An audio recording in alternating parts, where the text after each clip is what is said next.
यहाँ पे हमारी जो एक्टिविटी क्लास है, चाहे कोई भी एक क्लास है, वो इंटरनली कहीं ना कहीं चाइल्ड है। चाइल्ड किसकी है? एक्टिविटी की। अगर हम इसके पेरेंट की तरफ जाएं तो एक्टिविटी की तो मेन इसका पेरेंट है। तो इंटरनली उन्होंने क्या कर रखा है, टेक्नोलॉजी यूज कर रखा है, इसको टाइपकास्ट कर रखा है किसमें? एक्टिविटी में।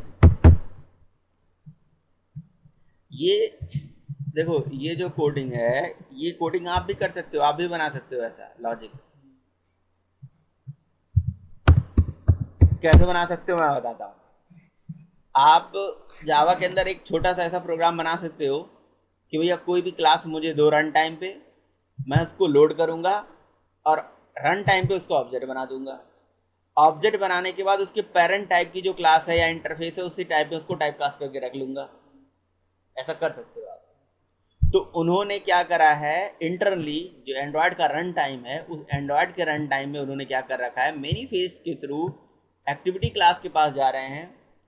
एक्टिविटी क्लास को वो रन टाइम पे लोड कर रहे हैं। ऐसे रन टाइम पे ऑब्जेक्ट बना के, है ना। अब यहाँ पे पता थोड़ी ना कि कौन सी क्लास आएगी, यहाँ पे तो नेक्स्ट क्लास आएगी, मेन एक्टिविटी आएगी, जो भी क्लास आएगी उस क्लास को रन टाइम पे लोड करा जाएगा और न्यू इंस्टेंस के थ्रू उसको ऑब्जेक्ट बना दिया जाएगा और टाइप कास्ट कर लेंगे फिर से किसमें? उसके पेरेंट में ही। तो चाइल्ड के ऑब्जेक्ट को पेरेंट में होल्ड करा सकता है, स्टेट डायनेमिक बाइंडिंग में है ये, ठीक है। और फिर वो क्या करते हैं इंटरनली, है ना, यहीं से लाइफ साइकिल मेथड स्टार्ट कर देते हैं और आपकी एक्टिविटी की लाइफ साइकिल चलना शुरू हो जाती है, ठीक है। तो यहां से एक्टिविटी की लाइफ साइकिल का सबसे पहला मेथड होता है ऑन क्रिएट, वो कॉल करते हैं। अब ये ऑन क्रिएट मेथड किसका? हमारा नहीं चलता। ध्यान से मेरी बात समझिएगा। ये ऑन क्रिएट मेथड जो चलता है वो एक्टिविटी का उन्होंने चलाया इंटरनली। हाँ, एक्टिविटी। और हमारी क्लास किसको एक्सटेंड कर रही है? कहीं कहीं एक्टिविटी को। तो अच्छा एक चीज बताओ, यहाँ पे ओवर राइडिंग का भी तो एक रूल है कि अगर हम पेरेंट क्लास के रेफरेंस से मेथड कोई कॉल कर रहे हैं, ठीक है, तो कॉल तो पेरेंट का ही होगा, है ना, लेकिन एग्जीक्यूट किसका होगा? एग्जीक्यूट होगा चाइल्ड का। या आप ऐसा बोल सकते हो एग्जीक्यूट उसका होगा जिसका ऑब्जेक्ट होगा, यानी कि रन टाइम पे जो क्लास लोड होगी, रन टाइम पे जिसका ऑब्जेक्ट बनेगा, है ना, तो वो कहीं ना कहीं एग्जीक्यूट हो जाती है हमारी। तो ये लाइफ साइकिल का ये पहला method on create, internally execute हो जाता है। मतलब ये इंटरनल कहानी है, अगर आप इसे नहीं भी जानोगे तो चीज़ें ज़बरदस्ती समझ सकते हो, एंड्रॉयड में ये होता है, ये होता है, ये होता है, लेकिन चीज़ों को क्लियर करने के लिए ये उसके पीछे लॉजिक है। अच्छा, अब अगर तो ये जो ऑन क्रिएट मेथड है ये हम नहीं कॉल करते हैं, एंड्रॉयड का रन टाइम कॉल करेगा। कैसे करेगा उसका वो कहानी था। अब ऑन क्रिएट मेथड के अंदर यहाँ पे देखिए बंडल टाइप का डेटा जाता है। तो व्हाट इज अ बंडल, ये भी समझने की जरूरत है। देखिए किसी क्लास का मतलब यहाँ पे ऑन क्रिएट मेथड को कॉल करने से पहले, ठीक है, एंड्रॉयड के एक एंड्रॉयड की एक एप्लीकेशन जब आपके फ़ोन में चलेगी, जैसे ही हमारा फ़ोन है, ये फ़ोन है, इस फ़ोन में अगर कोई एप्लीकेशन लोड होने जा रही है तो वो हमारे फ़ोन के अंदर कोई एक स्पेस लेगी, लेगी कि नहीं लेगी? देखो, एक अगर थ्रेड की बात करें, हम प्रोसेस की बात करें, तो जनरल उसका एक रूल होता है कि हर प्रोसेस का अपना एक मेमोरी एरिया होता है जिसको हम प्रोसेस कंट्रोल ब्लॉक बोलते हैं। और उस प्रोसेस के अंदर से अगर बहुत सारे सब प्रोसेस चल रहे हैं तो उनको हम थ्रेड बोलते हैं, और थ्रेड का भी अपना कहीं कहीं की स्पेस होता है। तो अगर कोई भी प्रोसेस, अगर कोई भी थ्रेड में हमारे मेमोरी के अंदर चल रहा है तो उसका अपना एक एरिया होगा। अगर उसको आइडेंटिफाई करना होगा तो उसी प्रोसेस और उसी थ्रेड के थ्रू आइडेंटिफाई करा जा सकता है। तो जब एक एंड्रॉयड ऐप, पूरी ऐप, जैसे ये पूरी ऐप है, ये पूरी ऐप है, कोई भी ऐप ले लें, चाहे वो पेटीएम ऐप हो, चाहे वो ये वाली ऐप हो जो हमने बनाया था, इस पूरी एप्लीकेशन का एग्जीक्यूशन जब फोन में होता है तो फोन के अंदर वो एप्लीकेशन कहाँ पड़ी हुई है इसकी आइडेंटिफिकेशन के लिए उन्होंने एक बंडल क्लास बनाई, ठीक है ना। और वो बंडल क्लास क्या करती है, उस पर्टिकुलर एप्लीकेशन की आइडेंटिटी उस फोन से लेके आती है, जिसे पता चल जाता है, जिसे हम बोल सकते हैं कि एप्लीकेशन का पूरा कंटेक्स्ट, है ना। आगे चल के आप application context, get application, get base context, ऐसी बहुत सारी चीजें यूज करोगे। तो उस पूरे एप्लीकेशन के कंटेक्स्ट को रेफर करने वाली जो क्लास होती है वो बंडल क्लास होती है। वो कहीं ना कहीं आपकी ओएस के थ्रू इंटरैक्ट करती है ना, ओएस से इंटरैक्ट करके एप्लीकेशन को आइडेंटिफाई कराती है। तो एक बंडल का ऑब्जेक्ट पूरी एप्लीकेशन को रेफर करता है ओएस के अंदर जाके। भाई आपके एंड्रॉयड फ़ोन अगर है तो वो एक ऑपरेटिंग सिस्टम ही तो है। तो उसी तरह से अगर आप यहाँ बंडल क्लास देखोगे और यहाँ पे इंपोर्ट में जाके देखोगे तो ये बंडल क्लास किस पैकेज के अंदर लिखा हुआ है, एंड्रॉयड ओएस के अंदर है। तो ये बंडल क्लास एंड्रॉयड ओएस के अंदर जाके एक एप्लीकेशन को आइडेंटिफाई कराता है कहीं ना कहीं, ठीक है।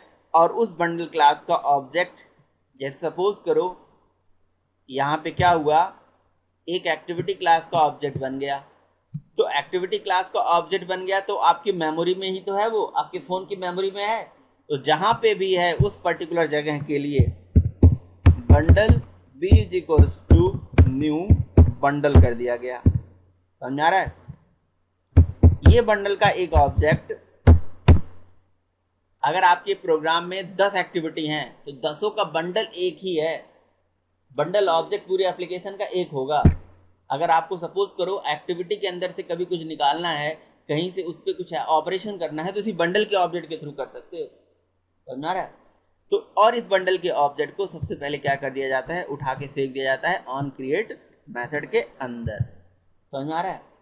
तो जब जब एक्टिविटी लाइफ साइकिल का सबसे पहला मेथड चलता है जिसका नाम होता है ऑन क्रिएट, तो वहां पे ये बंडल रिसीव कर लिया गया, सेव इंस्टेंस। ये सेव इंस्टेंस जो है ये वेरिएबल है, ठीक है। सेव इंस्टेंस मतलब वो इंस्टेंस जो मेमोरी के अंदर सेव करा गया है, बंडल का ऑब्जेक्ट, ठीक है। और उसके बाद क्या होता है, देखो यहाँ पे लिखा super dot on create. Super dot on create मतलब हमारी सुपर क्लास कौन सी है, इनडायरेक्टली हम एक्टिविटी है, तो सुपर क्लास के ऑन क्रिएट में ये बंडल का ऑब्जेक्ट पहुंचा दिया गया।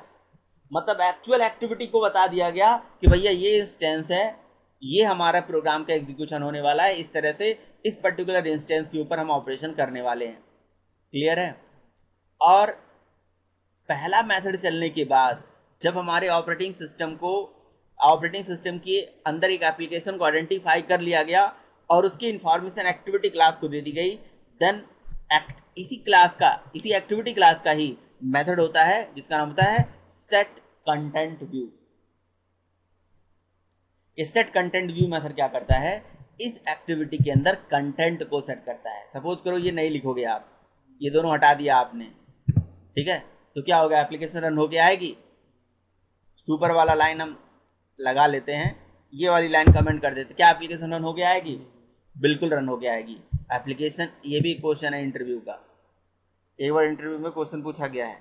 मान लो कि आपने एप्लीकेशन के अंदर सेट कंटेंट व्यू को कमेंट कर दिया, तो एप्लीकेशन में सेट कंटेंट व्यू कमेंट हो गया, तो अब आएगा कि आप तो कुछ भी नहीं आएगा। आपको यही लग रहा होगा अब तो कुछ भी नहीं आएगा, अब कहां से क्या आएगा, क्योंकि सेट कंटेंट व्यू कमेंटेड है। सेट कंटेंट व्यू आर के अंदर जाके, लेआउट के अंदर से जाके एक्टिविटी डॉट ये जो एक्सएमएल है इसको ओपन करता है और इस एक्सएमएल में जो भी चीजें होती हैं हमें दिखा देता है। बट ये तो अभी कमेंटेड है, तो क्या दिखाएगा, तो इसके अंदर कोडिंग करी गई है, कुछ नहीं, एक ब्लैंक स्क्रीन दिखा देना। हाँ, तो ब्लैंक स्क्रीन दिखा देगा वो, ऐसी कहानी है, ठीक है। तो कहीं ना कहीं ये सेट कंटेंट व्यू मेथड किसका है, अब ये कैसे पता चलेगा, एक्टिविटी क्लास का है। भाई ये नेक्स्ट क्लास आपकी है, इसका तो मेथड है नहीं, तो ये हमारी एक्सटेंड करी ऐप कॉम्पैक्ट एक्टिविटी को, और ऐप कॉम्पैक्ट एक्टिविटी एक्सटेंड करता है इंटरनली एक्टिविटी को, तो उसी क्लास का मेथड है सेट कंटेंट व्यू। भाई पेरेंट क्लास के मेथड को चाइल्ड क्लास के अंदर डायरेक्टली तो कॉल कराया जा सकता है ना, अगर नॉन स्टैटिक मेथड है तो ये उसका मेथड है, यहाँ से कॉल हो जाता है, ठीक। अभी ये रन हो रहा है, रन होने दीजिए। ये सेट कंटेंट व्यू मेथड यहाँ से चलेगा और आर के अंदर लेआउट के अंदर एक्टिविटी अंडरस्कोर नेक्स्ट से वो आपके इस पर्टिकुलर एक्सएमएल को कॉल कर लेगा, लेआउट के इस एक्सएमएल को यहाँ से कॉल कर लेगा, और इस एक्सएमएल में जो भी चीज़ें डिज़ाइन करी गई होंगी, जो भी चीज़ें यहाँ पे बनाई गई होंगी वो आपको दिख जाएंगी, और यहाँ पे पूरे डिज़ाइनिंग होगी। तो आई होप चीज़ें क्लियर हो गई, समझ में आ गया। देखिए यहाँ पे अभी ये लोड हो रहा है, थोड़ा टाइम लगेगा। चलिए, तो एक्टिविटी क्लास का ये पूरा फ्लो अभी समझ में आ गया ना।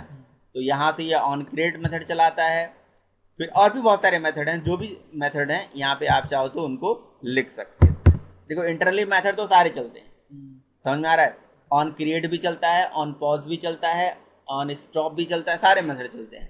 यहाँ पे ऑन क्रिएट हो गया, फिर एक होता है पब्लिक वाइड ऑन स्टार्ट, ठीक है, ऑन क्रिएट, ऑन स्टार्ट। यहाँ पे सजेशन नहीं दिखा रहा है, पता नहीं क्यों।